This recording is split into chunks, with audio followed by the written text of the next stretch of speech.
Last episode में हमने देखा था कि ग्रेट एल्डर और बाकी सब यंग जनरेशन को एक जगह ले आए थे जहां से डीमंस इस वर्ल्ड में घुसने की कोशिश कर रहे थे, जहां एक इमोर्टल अपने हाथ को इस वर्ल्ड में लाकर इस जगह को डिस्टर्ब करने की कोशिश कर रहा था।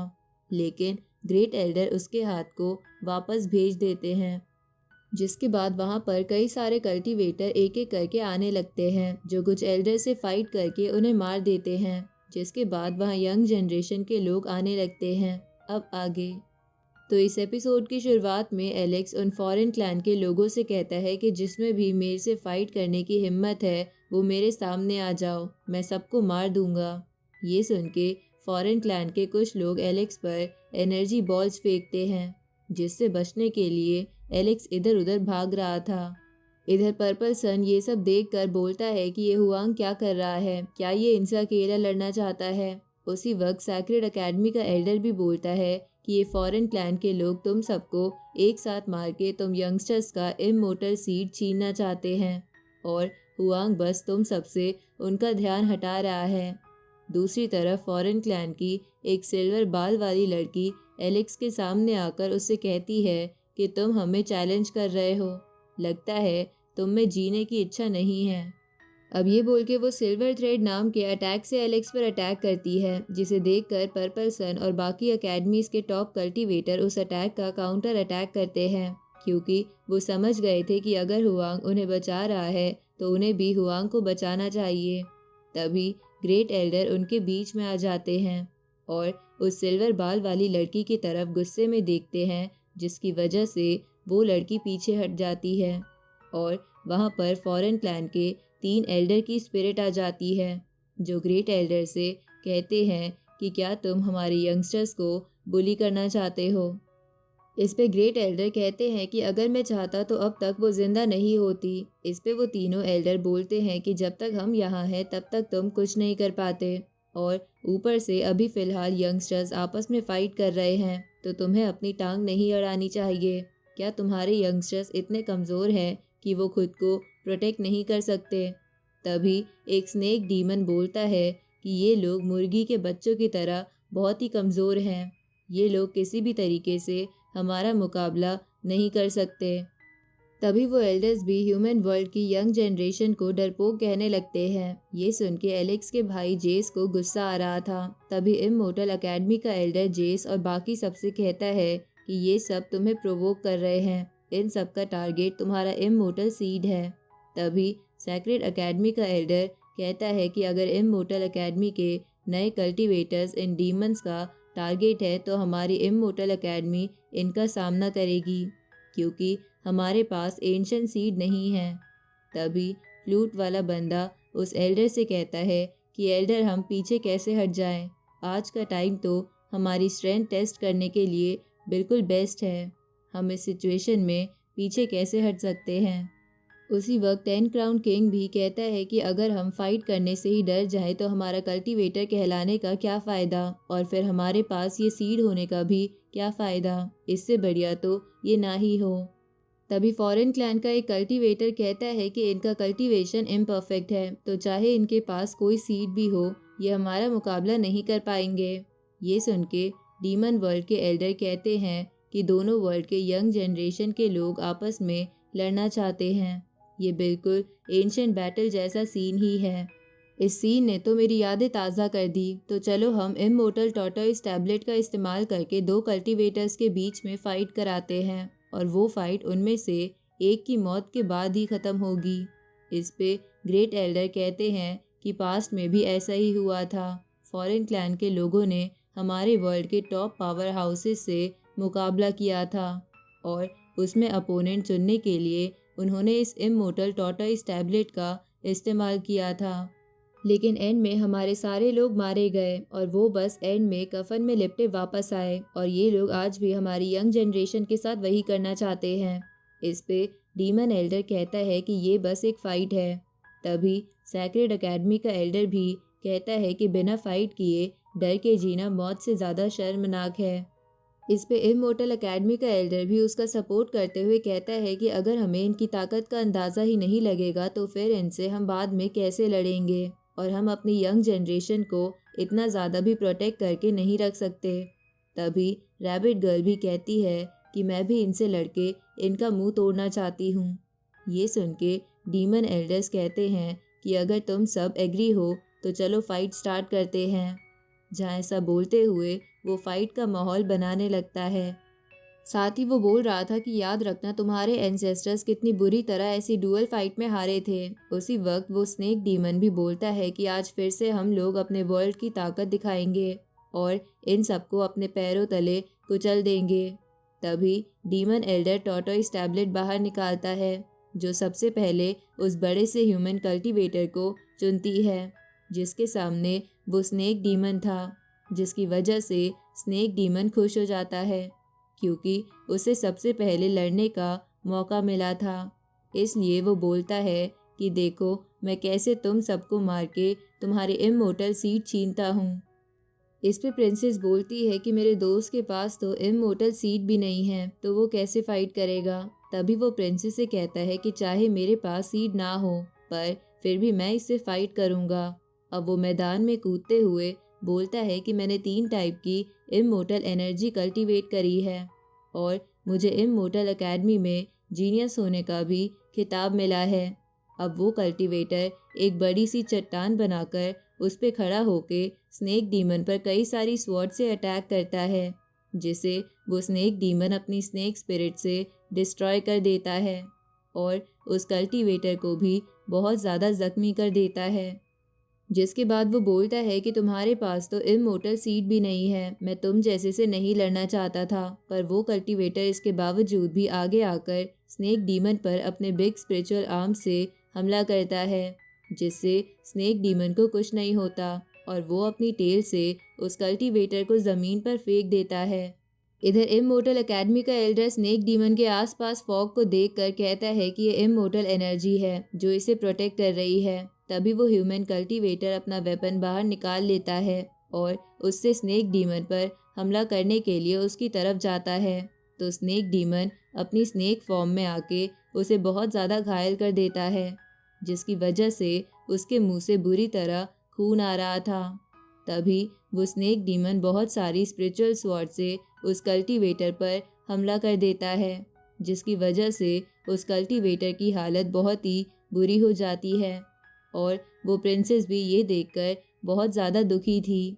तभी स्नेक डीमन अपनी टेल की मदद से उस कल्टीवेटर के 2 टुकड़े कर देता है। ये देखकर वो प्रिंसेस रोने लगती है। इधर बाकी कल्टीवेटर भी उस स्नेक डीमन को बुरा भला कहने लगते हैं। दूसरी तरफ जेस भी कहता है कि ये लोग बहुत क्रूअल हैं, ये ह्यूमंस को कुछ नहीं समझते।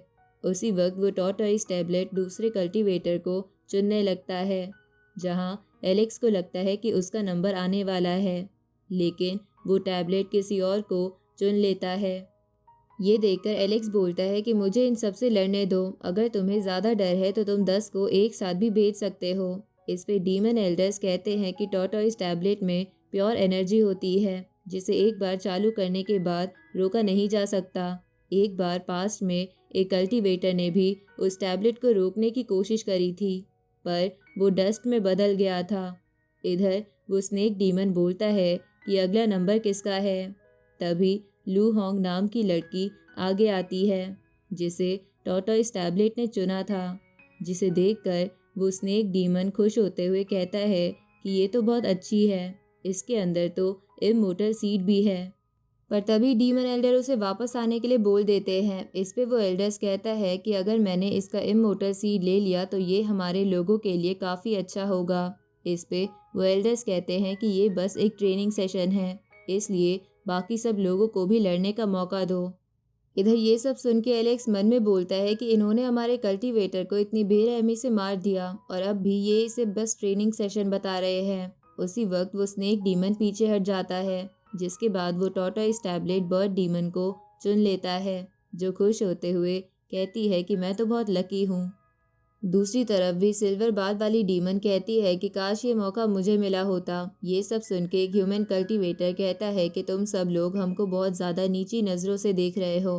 तभी मोटा लड़का भी उन्हें गाली देता है, पर सबको इग्नोर करके बर्ड डीमन लू होंग से कहती है कि अपना इमोर्टल सीड मुझे दे दो और मैं तुम्हें ज़िंदा छोड़ दूंगी।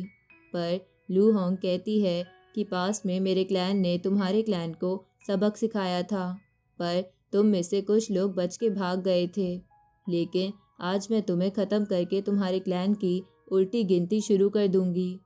अब ये बोल के वो बर्ड डीमन पर एरो से अटैक करती है, लेकिन बर्ड डीमन अपनी डेविल साउंड से उस अटैक को ही डिस्ट्रॉय करके लू होंग की सोल बाहर निकाल देती है। पर लू होंग तुरंत ही सोल को वापस बॉडी के अंदर खींच लेती है। तभी bird demon golden devil technique इस्तेमाल करती है, जिसे देखकर इमोर्टल एकेडमी का एल्डर कहता है कि ये टेक्निक कमाल की है। पर इसको काउंटर करने के लिए लू होंग की काफ़ी एनर्जी इस्तेमाल हो जाएगी। तभी लू होंग उसे ट्री ब्लूमिंग टेक्निक से काउंटर करने की कोशिश करती है, लेकिन बर्ड डीमन अपनी ताकत और बढ़ाकर लू होंग को बहुत ही ज़्यादा जख्मी करके ज़मीन पर पटक देती है, जिसे देखकर सैक्रेड एकेडमी का एल्डर कहता है कि भले ही लू होंग स्ट्रांग है, पर उसे बैटल का एक्सपीरियंस नहीं है। तभी बर्ड डीमन लू होंग के पास आकर उसका पेट चीर के उसमें से इमोर्टल सीड निकाल के रख लेती है। इसके बाद थर्ड मैच होता है, जहां थर्ड मैच में जियांगजी नाम की कल्टीवेटर को वो सिल्वर बाल वाली लड़की जान से मार देती है और बोलती है कि इसका इमोर्टल सीड तो बहुत ही बेकार था। इसके बाद पर्पल सन के लड़ने की बारी आती है, जहां ये देखकर उसका सब ऑर्डिनेट उससे कहता है कि मास्टर अपना बेस्ट देना। अब पर्पल सन फाइट में जाते ही अपनी पर्पल सन टेक्निक को एक्टिवेट कर देता है। इधर उसके सामने एक मेंटिस डीमन था, जो पर्पल सन पर अटैक करके उसके इमोर्टल सीड की पावर को सील कर देता है और हंसते हुए कहता है कि ये इमोर्टल सीड अब मेरा हुआ। अब ये बोलते हुए वो तुरंत ही पर्पल सन के अंदर से वो इमोर्टल सीड बाहर खींच लेता है, जिसे पर्पल सन वापस बॉडी में डालने की कोशिश करता है। पर मेंटिस डीमन पर्पल सन के कई सारे टुकड़े करके उसे जान से मार देता है। ये देखकर उस पर्पल सन के सब ऑर्डिनेट की आंखें खुली की खुली रह जाती है और उसकी आंखों से आंसू टपकने लगते हैं।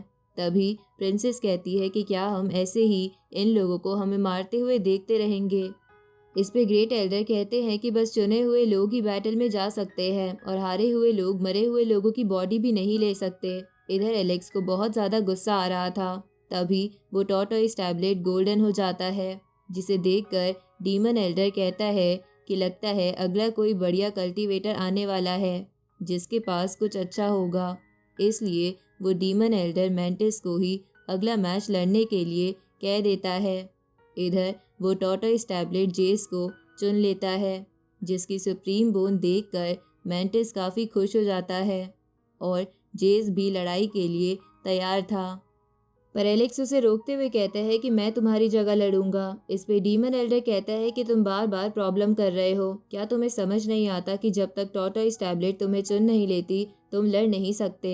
ये सुन के एलेक्स टेलीपैथी के थ्रू जेस से सुप्रीम बोन एक्टिवेट करने के लिए कहता है, जिसे एक्टिवेट करते ही वो सुप्रीम बोन एलेक्स को भी अपना मास्टर रिकॉग्नाइज कर लेती है, क्योंकि असली में तो वो बोन उसी की थी।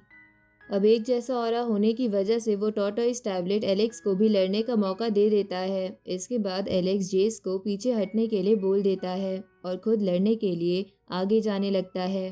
तभी पर्पल सन का सब ऑर्डिनेट एलेक्स से बोलता है कि मुझे पता नहीं मैंने कितनी बार तुम्हारी इंसल्ट करी है, पर आज मैं तुमसे भीख मांगता हूँ कि इसे जान से मार के पर्पल सन का बदला ले लो। तभी प्रिंसेस भी बोलती है कि मेरा दोस्त भी मारा गया है, मैं होप करूँगी कि तुम उसका भी बदला लोगे। तभी बाकी लोग भी बोलते हैं कि हम चाहते हैं कि तुम इन सबको ख़त्म कर दो। ये सुन के एलेक्स कहता है कि ठीक है, मैं तुम सबसे प्रॉमिस करता हूँ कि मैं तुम सबका बदला लूँगा। इधर वो मेंटिस डीमन एलेक्स को देखकर कहता है कि ये क्या लड़ेगा, इसके पास तो ना इमोर्टल सीड है ना कोई सुप्रीम बोन। ये सुन के बाकी डीमंस भी हंसने लगते हैं। तभी टॉर्टोइस टैबलेट भी वापस गोल्डन से नॉर्मल हो जाता है, जिसे देखकर स्नेक डीमन कहता है कि लगता है इसके पास सच में कोई खास ट्रेजर नहीं है। ये देखकर मेंटिस डीमन भी गुस्से में बोलता है, इसने मेरी सुप्रीम बोन मुझसे छीन ली, आज मैं इसे मौत से ज़्यादा दर्द दूंगा। ये सुन के एलेक्स बोलता है कि एक मरता हुआ इंसान किसी ट्रेजर का क्या करेगा, इसलिए तुम्हें ट्रेजर्स के ख्वाब छोड़ देने चाहिए, क्योंकि अब तुम सब मरने वाले हो। ये बोल के एलेक्स अपना आर्मर पहन लेता है, जिसके बाद वो बोलता है कि कि आज मैं तुम्हारी पूरी यंग जनरेशन को ख़त्म कर दूंगा। अब एलेक्स के ये बोलते ही ये एपिसोड यहीं ख़त्म होता है।